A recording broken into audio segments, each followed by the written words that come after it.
Hey, hi, how you going? It's me, Volstride, and today I have the absolute pleasure of being joined by the Power Professor to talk about everything over and underrated in Palworld.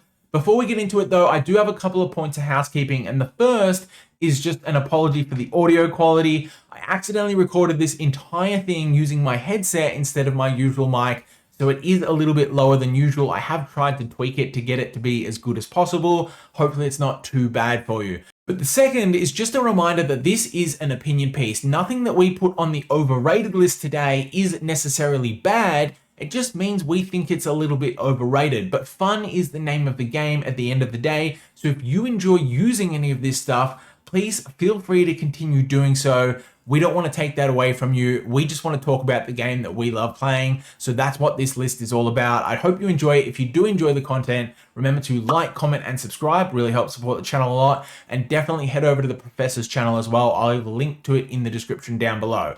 Let's check it out. Okay, but just before we get into the list, we're going to give a couple of honorable mentions each because these ones I feel are a little more personalized. Didn't feel confident actually committing them to the list. And for me, it's going to be ground mounts in general. Let me ask you this, Pal Professor. When was the last time you actually used a ground mount? Probably before Faebreak in Sakurajima, doing those dungeon runs for the slabs. And while leveling, like on a fresh save, probably not using anything past Univolt. Yeah, I'm probably pretty similar. I don't feel like I've used one in about 6 months, to be honest. And I actually recently did a poll on this, and 43% of endgame players do not use a ground mount at all. I just don't feel like there's a lot of need for them once you get a good flying mount. What's your honorable mention, Professor? I have Lulu as my honorable mention. And again, we're not supposed to be hating on any pals and stuff. I'm ducking for cover right now. But yeah, Lulu, overrated as a base pal, just because the partner skill effect is the same as just building a second plantation. You don't really need anything else, like just build another plantation and you're good. But I do still keep Lulu in my base just for the idle animations. I think it has great idle animations. Alright, jumping straight into it, let's go over our number one on the list. Herbal is what we have up here. Now, I'm going to put this up here, not because it's a bad pal. I will say, if you are a newer player, this might be worth having in the early game to prevent you from losing all your gear. But the reason I'm putting this in overrated is because you do not need it for the actual end game content. People talk about this as if it should always be in your party, but in my opinion, this is the definition of a noob trap. And the reason for that is because you are almost always just better off having something else. It is always better to just not die than to have something that helps you out if you do die. Does that make sense, Professor? Do you agree with this, or are you against me on this one?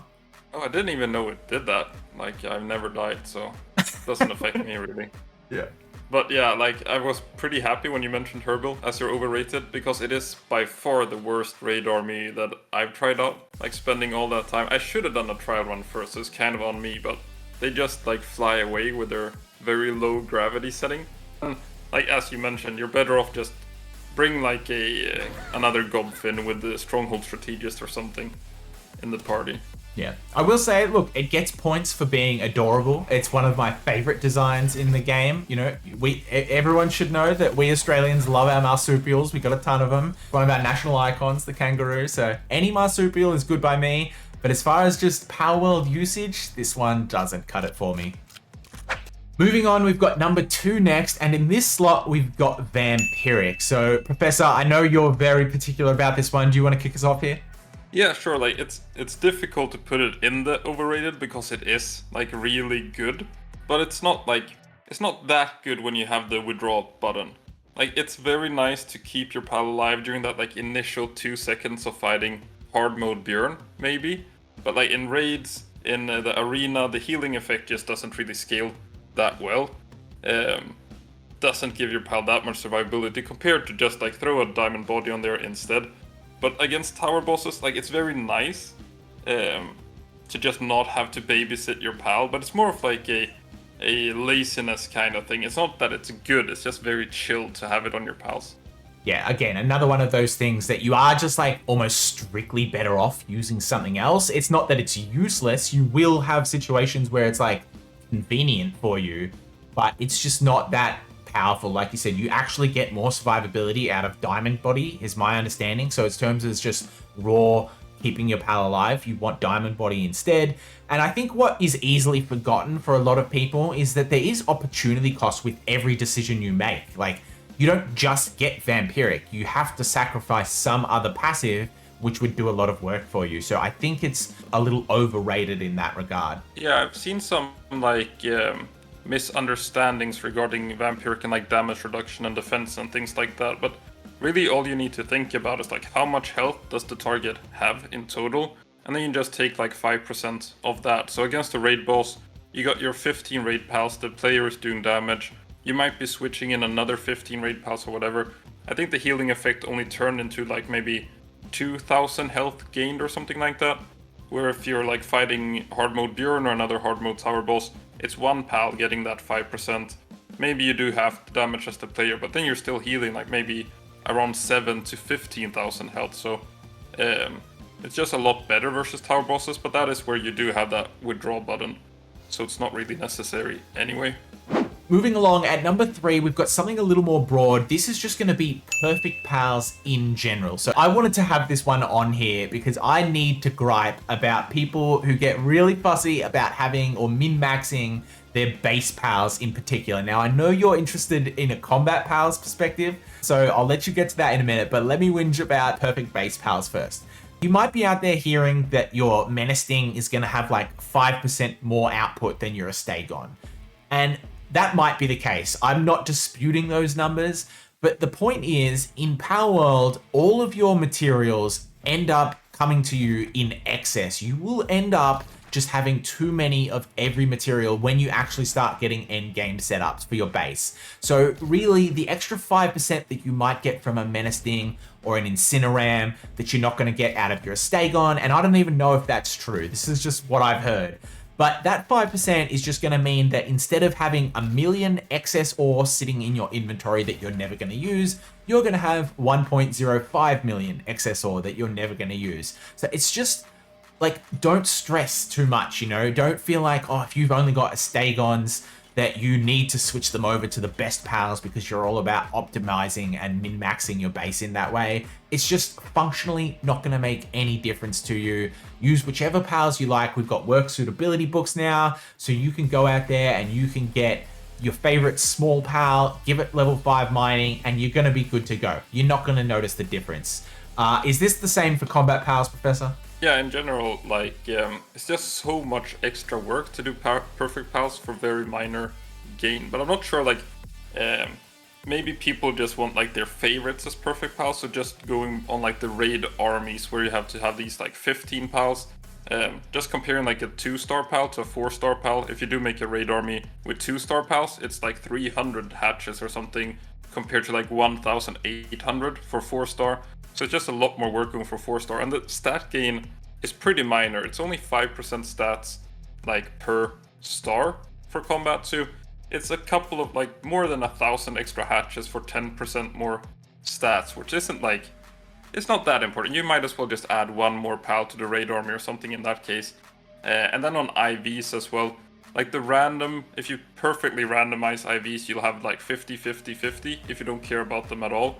And then you're only looking at another 10% stat gain there for caring about IVs at all. So really, just going for like 2-star pals, random IVs, some surgery table passes if you got them, is totally fine. Like everything past that is just like if you want to. But I keep seeing a lot of comments like you have to have these perfect pals to do the raid bosses, which just like, it's not necessary at all. Yeah, even for the upper end stuff, would you say that's still the same for like the hard mode Xenolord, for example? Yeah, it depends a little bit. Like if you just want to sit and watch your raid pals do the bosses, then maybe you do want a certain like threshold of defense against each boss. Like against Xenolord, for example, the army needs to be able to survive a meteor rain and a cosmic meteor. So they need enough defense, but past that defense stat, they don't need more. So that you just have to see like if your pals are dying to meteor rain from 100% health, give them another star, maybe give them another defensive Ivy fruit. But at a certain point, they're just like gonna be no difference really in the end of the raid. Yeah, well, I suppose the fact remains that you can still clear that boss solo, just with the player, right? So if that's the case, you definitely don't need maxed out pals, right? That's evidence in itself, right? Yeah, you've got that like middle ground where you can do all the raid bosses with 0 base pals, and you can also do all the raid bosses with 0 player interaction, just having pals doing the damage. So anything in between is just like what you prefer. You can go in with like your semi-good party and your semi-good raid pals and have a decent time. And also there's no punishment really for dying in raids. Just stay close to the pal box, you'll spawn again, pick up your stuff and just keep shooting, keep summoning the Terra Prisma. You die again, you come back again. It's not like the tower bosses where you lose, or the oil rig where you have to like go out and collect your gear again. Yeah, the raid boss comes to you like you're at home. Yeah, it's far less punishing for sure. Moving on to number 4, we've got cooling next. Now, Pal Professor, do you use any cooling pals in your base? Not right now, like not since Tides of Terraria released. Maybe I have like a Vanworm Christ, but that's more like a transport pal just to have it. But I haven't really found a reason to use a cooling pal in Tides of Terraria. Yeah, I'm 100% the same. I have a Vanworm Christ in my base, and 95% of the time, all it does is transport my goods around. That's why I chose Vanworm, because it's nocturnal and it's a transporting pal. But other than that, I only very occasionally use it for cooling to pretty much make the giant pal souls, but that is so rare. Now, what I still see a lot of people doing, and which is why I think it's important to put this in overrated, is using cooling pals for the feed box. And again, this might be one of those, maybe it's worth it in the early game, but once you start getting to the end game, you can outproduce the decay, right? You could just dedicate another pal to producing more food instead of having a pal dedicated to cooling. You just create so much excess that it's superfluous. You're not really getting anything out of it, and it takes up a valuable pal slot. Yeah, pal slots really are like a resource in that regard. Like, I don't want to use the cooling pal because it's just wasting a spot for like another mining pal or something like that. That is a bit more useful, or just another like breeding setup. Like, breeding is really the bottleneck for a lot of the end game. So for the cooling stuff, like for the food, I'll put the important food like the Mammoth meat and the cavern mushrooms in the guild chest, 0 decay there. Paldium fragments, I buy those from a merchant. And then for like the food itself, as you mentioned, the decay, like I don't really care if I lose like a berry every 5 minutes or something like that. I'll just let that stuff decay in a chest somewhere, because they're producing like 1,000 of them in those 5 minutes when you're in the end game. Moving on to number 5, this one definitely has to be up here on the overrated list, but it is the one that I feel like is a bit of a shame. I wish this skill was reworked so that it was better, and we're talking about Lucky. Now, the reason I've got it up here is because the stat gain just isn't best in slot in any regard. If you're going for the plus 15% work speed, you're better off just having Sirius, and the combat buff, I believe, is 15% as well, and there's just better combat buffs. There's really no need to use Lucky despite how rare it is. Now, I wish there was some way they could make it both balanced and rare without also adding too much to the grind, but at the moment, it feels like it's just not worth it. Like, everything else is better. How do you feel about it? I think it used to be best in slot, right? Like in the very early stages, pre-Sakurajima, it was one of the best passives you could have, both for base and combat. Was that before we got the other rainbow passives? Rainbow passives, yeah. I think it was even before, like with Serenity being added and stuff like that. It kind of fell off. But yeah, as you mentioned, like I hope it's a rework. I don't need it to be like 40% attack and a CT reduction and 100% work speed. Just something new, maybe something like Lucky increases the drop rates of stuff or whatever. I think it would be really nice to have it even be a mechanic that is lucky in some capacity, like you said, like something new. Like, what about if your pal's attacks had like a 20% crit chance or something like that, or like, you know, balance it accordingly. But what if they just had a crit chance on your pal attacks? Do you think something like that could work? Yeah, like we don't have any sort of crit really, right? It's just headshots. Yeah, and not for pals, There's right? no crit mechanic at all. Yeah, nothing like that. Yeah, but that's a nice one because they could tweak the number any amount they want until they find what is balanced, you know? Like, surely 5% crit chance is not too strong. 100% crit chance might be too strong. So maybe they just find the middle ground, you know? Like, chance, it depends on how high the crit damage is, because imagine being critted back by like the beam slicer from Xenoloord when you're in the air. You're Yeah. just gonna be one shot. Yeah, that's fair. Yeah. But I think crits are fun. Like I like huge numbers. Like sending out a critting pyroblast on a mage and WoW, that was like the good stuff.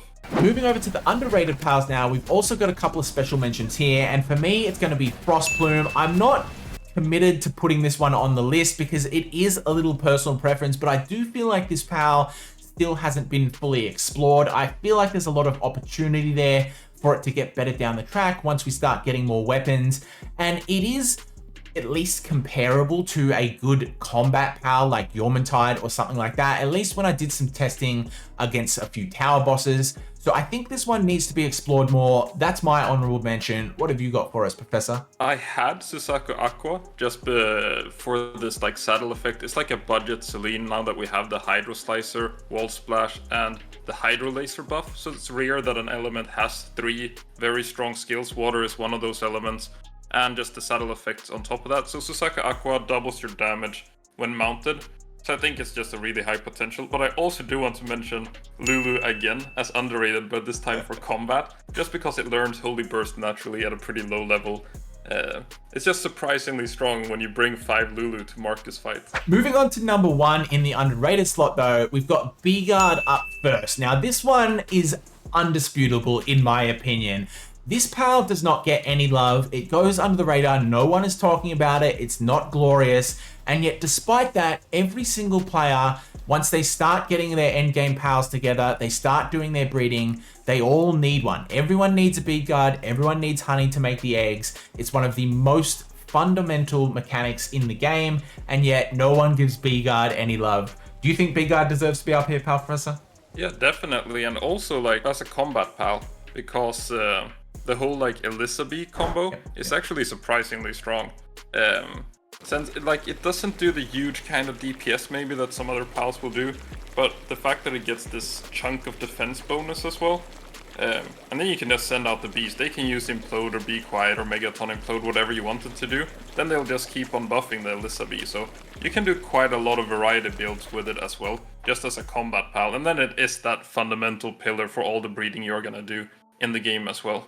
Right, moving on to number 2, we actually have a few weapons here. Now, we didn't feel like we could distinguish these enough to give them each separate slots on the list, and there's also other things that we want to talk about, but we do want to mention the grenade launcher, the multi-guided missile launcher, and the Mark II grenades, and I think you want to put the makeshift shotgun up here as well, is that right? No, I think the makeshift shotgun when you're leveling, maybe along with the compound bow, they're just these extremely ammo-efficient weapons, so they deal a lot of damage. You can just run forward with a Mercy Ring. Usually it's a one-tap with a shotgun to any pal and then a sphere. And you save a lot of ammo and time just playing like that. And you've got the Mark II grenades up here as well. I know you're very interested in these ones. Tell me more about those. Do they actually do a lot of DPS or is it just more of an ammo thing? Yeah, like if you take away the headshot factor, they deal the same amount of DPS as a legendary plasma cannon. So they were a bit more of a like budget way to defeat Björn and stuff. During Faybreak. Now we have they've been outclassed now with the Vortex Speeder and the Terra Prisma, but I still feel like people sleep on the fact that these are legendary plasma cannon DPS things where you don't need to farm a single schematic, you just unlock it. What I think we probably need to really bring these into the meta though is like a dedicated grenade slot. I feel like that would go a long way to getting more utility out of this stuff. Yeah, I would love that for the elemental grenades as well, just having like the slots. You could have like a 5 or 10 second cooldown. I don't really care about that, but I just want to press like G, you know, the classic grenade button, and then it could go on cooldown. Like more, we have the glider slots and everything like that. Just let me put that, and maybe even with the grapple as well. If we're talking extra slots, give me an extra slot for the grapple. Yeah, like a utility slot, because that opens up more variety in the meta too, like especially with the elemental grenades. That could become a next layer of strategizing where you have to bring an elemental grenade that applies a certain elemental status, and then your pals can capitalize on that. Like if you've got electric grenades and you're using water pals, you know, you might be able to combo them there, that kind of thing. Yeah, I really like the concept of aggregates. Like I love doing this sort of, you know, the classic min-maxing strategy stuff. But I feel like right now they're just not working that well. I feel like the only real case use right now is that like using Vixen with grass attacks and doing that 4.5 times headshot damage with it. But like the soaked aggregate and electric aggregate, they don't really work well together since they overwrite each other. There's a lot of stuff with aggregates that I hope they make the system a little bit deeper and just make it work better for combat. And having the grenades as a option there on their own hotkey is a pretty good step. And speaking of grenades, I really wanted to put the grenade launcher on here. Now, the DPS isn't the best in the game, and I think that's a lot of the reason it doesn't get utilized, but just the convenience of how fast it reloads, how maneuverable it is, and it is comparable to the rocket launcher. I think it's actually higher than just the base level rocket launcher. I personally really like the grenade launcher as my go-to weapon for AoE damage on the oil rigs. Yeah, I just want to say as well, the grenade launcher has a pretty decent area of effect as well. I think people underrate that part. It's not as big as the rocket launcher, but it's by no means a small area of effect if you do want to clear out like even just the starting NPCs in Bjorn's fight and stuff like that. But everything has been outclassed by the Vortex Speeder now in that regard anyway, kinda. Terra Prisma Vortex Speeder combo. But yeah, I think the grenade launcher is a pretty good weapon. And then the multi-guided, like, it is rated pretty high, but I just find like it's such a quality of life weapon with like how easy it is to get the ammo, you know, no chromite farming, no coralum farming or anything like that. You just got your passive oil stuff going on. You just don't need to aim at all. Like I tried it versus Saya with my back turned. You can just have your back turned and shoot the boss and keep running in circles. You don't need to aim anywhere. No aiming down sights, you're always moving at max speed. The reload pattern as well seems to match perfectly with boss attacks. So you can shoot and then you're kind of like strafe dodging or whatever while reloading, and then you shoot again. So just overall like perfect weapon for all the fights, as well as having this huge range against stuff like Xenolord and all those bosses. You can stand way outside the circle or really far away against anything. I think it's 250 meters range, while most weapons are around like 30 to 60. Moving on to number 3 though, we've got healing potions up next. And again, this is another one that might benefit from having some sort of utility slot, but even without that, they're still incredibly strong. How often do you use these, Professor? As often as I can, really. Like, if you look at how much they're healing over time, it's like pretty much a full health heal during the course of a fight. They got this 10-minute duration and the fights have these 10-minute timers. They're great for the fights themselves. But then also when leveling, you find these random potions in like chests and junk piles, fishing, whatever. Like you'll get a couple of random healing potions. Yeah, I mean, there's no real downside to using them other than the cost of materials. I think that's the biggest reason people don't use them a lot. Yeah, and I think it's also like Palworld isn't super difficult enough in the way you need to min-max this kind of thing. Like you're fine without them. Like you can just withdraw dodge your pals, and as well like the whole aggro mechanic, which seems to vary a lot between like raid bosses will never target your party pals at all, and for your base pals they will just get revived in a pal pod. During tower bosses you got the like withdraw dodging as well as the player holding aggro the entire fight. So these sort of healing is kind of like back to vampiric, I guess, the same thing where healing your pals is not super necessary. Yeah, I guess the difference is like the healing potions come with no opportunity cost, really. You can just have them, apply them, and you're good to go. Moving on to number 4, we've got Xenovator next. Now, Pal Professor, I know this is one that you use a little bit. Tell me more about why this is on the list. It was quite difficult actually to find like underrated pals, because I find that most of the good pals, people are actually using them. There's a lot of people using their favorite pals, but I very rarely see Xenovator mentioned. And the reason I added this one to the underrated is it has this incredibly high attack stat. Actually, out of all the Xeno pals, you got Xenolord, Xenovator, Xenoguard, it has the highest attack stat, which was a big surprise for me once I discovered it. So when you're doing like the Xenolord raid fight, you got these little Xenovators, you're mostly ignoring them, you don't really care about them. You got the big boss, you got the Xenoguards and stuff, but they hit quite hard. And they got that like poison aggregate to hit your pals with as well. How does it compare against some of the other like really top end attack stat pals, like, you know, Bellinor, for example, is at number 1. Do you know where it ranks overall? I think it was ranked 15th out of, I think that in my list I have 226 pals, if you include like the Terraria pals and stuff. So 15th is very good. Moving on to number 5, this is our last entry in the list, but we wanted to talk about something a little more broad, and this is going to be buying materials in general. Now, I know you wanted to specifically talk about Palladium, Professor, because a lot of people are still just crushing their rock and crushing their ore, but but it's just going to be more convenient, at least my understanding, to simply buy your palladium. But that principle applies to a ton of materials. I still get a heap of comments from people who are trying to farm power fluids or electric organs, whatever it may be. And the best option in almost every situation is simply to farm gold instead and go and buy the material, because it's just so much more efficient. You're going to get that same material a lot faster. And at the end of the day, your time is really the only resource that is finite. What do you want to add here? I think it's just easily one of the most underrated things. Despite the fact that a lot of people are doing it, it's still not done enough, in my opinion. Just, I think, like, if it exists in a store, you want to buy it. Any material, like the foodstuffs, the high quality pal oil, even the ammo from the caravan leader as well. Like, if you can buy it, just buy it. But that's going to do it for this one. I hope you guys enjoyed. And if we missed anything you think should have been on either list, make sure you let us know about it in the comments down below. We always love hearing your feedback. And make sure you go and show the Power Professor some love. I know you guys already watch his channel. He is the Palworld GOAT after all. But thank you for watching. I'll catch you next time. Have a good one.